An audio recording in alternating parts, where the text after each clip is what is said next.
The front yard is dominated by the upper floor and creates a valuable horizontal surface on the mountain. The main connection with the outdoor space is created by the floor-to-ceiling window areas, which are oriented analogously to the balconies and terraces to the east, south and west. The floor plan tapers towards the distant view. This allows views of the mountain views in the back rooms, even from the bathtub. From the city of Salzburg, the body looks very slim and inconspicuous. The building itself consists of 3 floors. This building is entered through the front yard. Because it is located on a hillside, the front room, which also provides access, is on the first floor. The guest room and see-through bathroom are located here.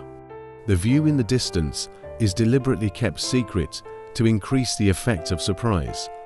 The heart of this house is on the top floor, which also forms the roof of the front yard.